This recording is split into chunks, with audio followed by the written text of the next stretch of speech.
Hi, guys. Thanks for tuning in. I'm Jen Behnke. And I'm Kyle Behnke. And we're a married couple who manages a business and a family. Hey, thanks for tuning in. My husband Kyle and I wanted to start this show to inspire other people to start businesses and talk about the challenges maybe you face if you're starting a business with your spouse. Yeah. And just starting a business in general. There's a lot of things there, and then you couple running it with your spouse, you learn a lot about each other very quickly when you start running a business together. So we wanted to be out there, share our journey, share our experiences, and also provide some, tips or some feedback for people that may want to take the same journey that we took. It's definitely not for the faint of heart, but we wanted to share with you our journey and a little bit about how we got here. Yeah, so our start of our journey with going into business really starts about 8 or 9 years ago. I'd been at a job that I'd gotten my first job after I got my MBA at Emory, and I really had a dream and wanted to own my own business. I'd seen some things happen in my family growing up where, my family kind of being at the mercy of the job that your parents had. And I didn't really want to be stuck like that, where, one day you're directed to move or you lose your job, or something along those lines. And so I was looking for that way to start a business, figure out something that we were really in more control of. And then couple that, our son was just born. Jen had some had very difficult time after her son was born with some health issues, and spent that first year after James was born really just trying to get healthy, and us just trying to get as a family back on our feet. It was Luckily, he was a very easy baby, so he just had to worry about me for a little while. Yeah. And so, getting back on our feet, which was a pretty big exercise, and then kind of once we felt like we were back up on our feet, during that time, I've been researching our trucking business, specifically being a FedEx ground contractor. We'd gone down the road and maybe trying to buy a contractor or buy some existing runs. That wasn't in the cards because we just didn't have the money saved up at the time. We actually burned through all of our savings while Jen was in and out of the hospital that first year. So had to get creative, and I'll let Jen kind of take over the story now. We vetted the FedEx model, vetted how we'd want to do it, and now it's time to make it happen. He was working with a direct FedEx competitor, so we didn't want to put him in the lion's den. So I kind of headed up, reaching out and trying to get a FedEx contract on our own. I was able to network through LinkedIn, and we found out that the opportunity was basically available for 24 hours. So we stayed up late that night. We wrote a business plan. Kyle got about 10 pages deep on a Google search and found an example. Yeah, I was on my way home from work, and I had about an hour commute at the time where we lived. And literally at every stoplight, I'm searching. I found out what, they said write a business plan. At the time, they didn't really have any formal business plans. I didn't know what they wanted. We didn't have a business plan either. We didn't really have, we didn't really have anything. So I finally found literally 10 pages into a Google search at a red light somewhere on, Holcomb Bridge Road between Roswell and Woodstock, but literally I'm at a red light looking at it on my phone like, oh, wow, look, there it is. There's questions that FedEx asked. I was like, okay, so we took those and we stayed up pretty late that night writing the business plan, answering the questions, and then Jen submitted it because literally it was like a timing thing. There was 30 routes available around the Atlanta area, 10 in the location that we were interested in, and 10 at 2 other locations separately. So we submitted it, and then we got an interview for the Jen got an interview. I got the interview. I basically downloaded all my 1.5 years of research to Jen and gave her essentially like 4 or 5 pages of questions to ask. And I was like, I went in there, I had my 4 pages of questions, and I would ask, I told him about us. I asked a question, then I'm sitting there writing down all the answers. And the questions too. The questions were designed for me to get answers, so I knew she would take good notes. But the questions were designed both for us to get the answers we wanted about the business and to make Jen look like very savvy. She knew everything about trucking, and then researched the trucking business. And so we're both kind of working with each other here to kind of set us up for success, because obviously Jen didn't know much about trucking. I've been the one doing all the research, but we made it work. I was with the marketing company and operations. You showed up with your attorney. Yeah, my attorney was my dad, because I was so nervous to go by myself. I'm like, this is my attorney. He is here working with us.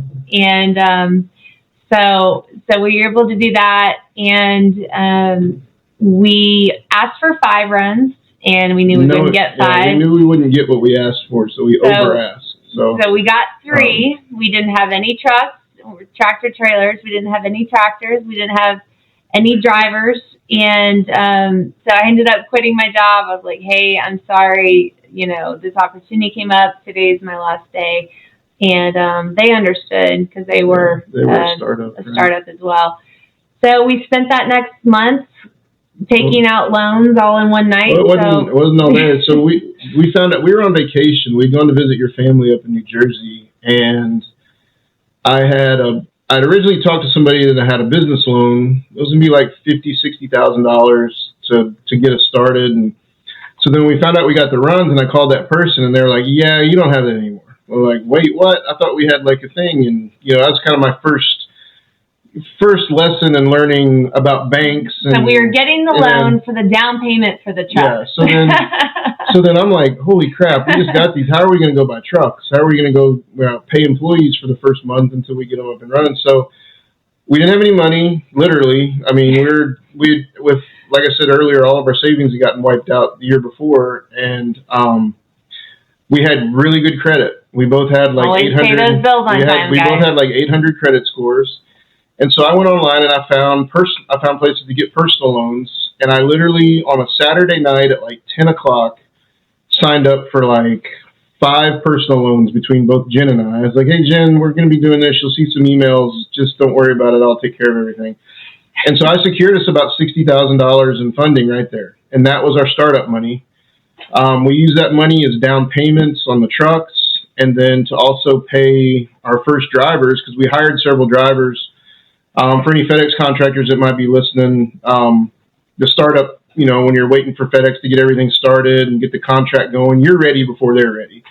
And so we didn't want to lose these drivers. There were literally other trucking companies trying to take our drivers from us because our drivers weren't working. We had a driver who needed a road test to get approved, and we weren't. Also to mention, we are not truck drivers, so we didn't have the ability to do a road test for this guy.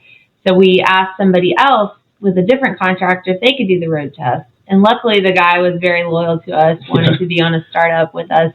But he kept getting asked by that guy who did the road test, hey, will you work for us? And he's like, I am a lead driver. This is, he took pride that he was one of the first drivers. But we had to deal with, call it poaching for drivers.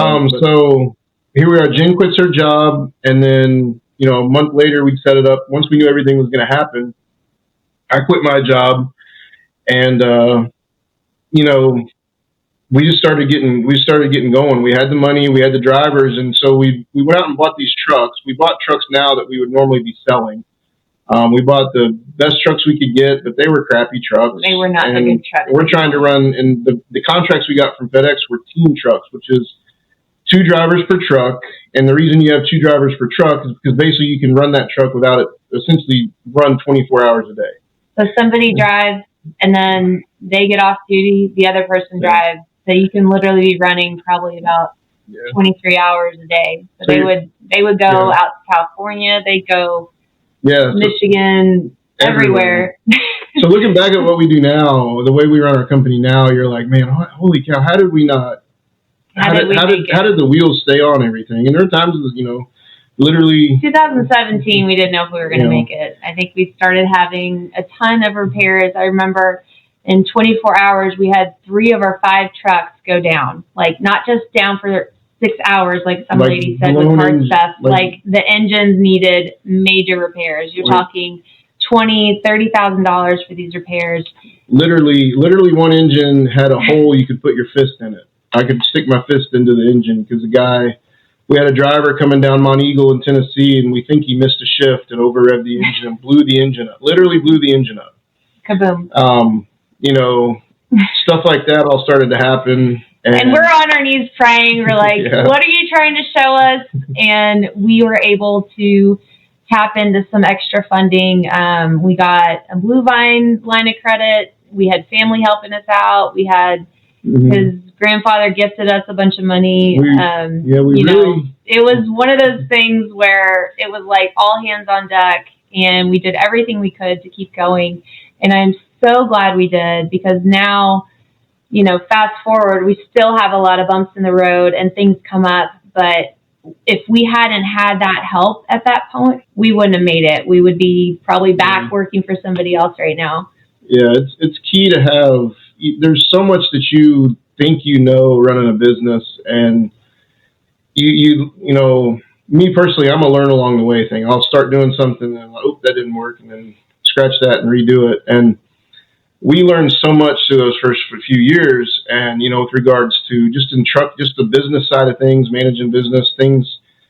You know, you learn about insurance, and you're always like, well, that only happens 1% of the time. Well, when you start doing things all the time, every day, eventually you're going to hit that 1% of the time, and you're going to have those big, I'd call them like a negative cash event, where you're like, holy crap, how am I going to pay for this? And luckily we were able to scrape up enough capital through those first few years, and that got us to the point where we had enough operating history. We paid our bills. We've been able to do as much as we could. So then we finally got to a point where we were able to get better trucks. So these weren't still new trucks, but they were better trucks. And that was really a huge game changer. And they were a steal for a couple of years. Occasionally you'll come upon these just deals, and when you see them, you got to jump on them and take them. And I remember I was like, I think this is too good to be true. He's like, I don't think so. I can't find anything wrong with it. He's like looking into everything. We're like, where's the fine print? We looked through everything, and we're like, okay, I think this is just a really good deal. Eventually it was, because the company went out of business. Company went out of business 2 years later, but that's a whole other. They were part of some big accounting scandal. But you know what? That we got some trucks that were really cheap, and that really set us up financially. We went from having 2 good years, and literally we'd have one good month. We'd have a good revenue month that would pay for the next month when, you know, a major repair happened. And so God really blessed us. He took care of us, and he's definitely faithful with just the way things have turned out. And, you know, we hired a manager. During that time, in 2017, I actually went back to work for one of my old jobs. Yeah. One of my old jobs. You were working 2 jobs, I remember that. It literally came back open, and I ended up saying, they wanted me to come back on full time. I said, no, I'll come back on as a contractor, because I'm still going to be doing this on the other side. But that was what got us through that next year. Those were the pulling up the bootstraps.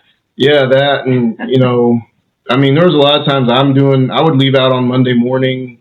You know, that Monday and Tuesdays were our busiest days of the week for me and our ops manager, who joined us in 2017 as a manager. But those are the days, you'd leave out on Monday morning, and I'd get home. Bye. See you tonight. I'd get home at 11, and I'd do it all again the next day. And then Wednesday would be a little bit better, and then finally I get to Thursday, and I'd just be sleeping all day because I was worn out from the other stuff. And then, you know. And I kind of picked up on Wednesdays. That's when I was running payroll, and when we first got started, we had no system. So I'm sitting here with my calculator and the printout, and I'm like, okay, these drivers did 5,000 miles. Okay, multiply that by their rate, divide that by 2. Okay, this is what you're getting paid. I mean, it was a very manual process. Have you seen that math meme where the kid's doing the math, and he's like doing... That was me. That was us the first year until we got some software developed and some other stuff, so... But we went from 3 trucks and 6 drivers to 5 trucks to 8 trucks to 11 trucks to 14 trucks to 17 trucks to 20. So we've steadily grown our business, and that's one thing I've always liked about us is we do organic growth. Sometimes companies can get into trouble when they try to do too much at one time. So, you know, like our podcast, we've been building a business, and it takes time, and you know, you got to push through the hard times, and you know, there's hard times with our marriage. You know, when you're married, you see each other after work, or you know, after COVID, maybe you're a lot more time together, but the little things that maybe bother you a little bit when you're seeing each other less become into these big things. And it's like, you have to deal with it. You have to address it. And, you can't fire your business partner when they're your spouse. So you kind of have to figure out how to make it work. I think we've wanted to at times. And that's the tough part, is balancing that. And, you'll have those times when you're mad at each other because you're dealing with each other in the business. And then you still need to talk about what you're doing for dinner that night. Then you get a call, hey, we're out of milk for our 2-year-old. Can you go to the store? And you're like, I don't want to do anything for you right now. But we need milk for our 2-year-old because he's going to be even more upset than my wife. It's funny.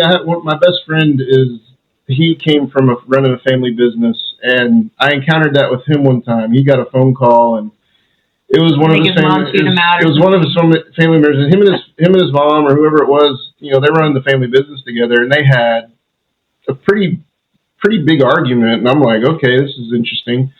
Well, then immediately right after, she calls him back. And first of all, I was like, he answered. I was like, why'd you even take that call? He's like, look, man, it's hard to understand when it's family and it wasn't related to business. You had to, now it's a family thing, and you're like, okay. He's like, if you're ever in that situation, you'll understand. And finally, it was about 10, 12 years later that I finally had that same situation my best friend had. And I was like, I get it now. You're like, the business has to keep going and the family has to keep going. And so you have those times and when you've had a fight, you've had an argument, one person wants the other one thing, the other Jen wants something else, or vice versa. And you just got to work through those, and it's definitely an interesting dynamic. So we definitely believe in marriage counseling. That has been a huge help over the years. Finding a good counselor in your area, I highly recommend, especially if you're going to be working together every day. Hey guys, we really want to say thank you for tuning in and listening to our podcast and show. We look forward to sharing more insights with you guys on our journey and how we got here and where we're looking to go.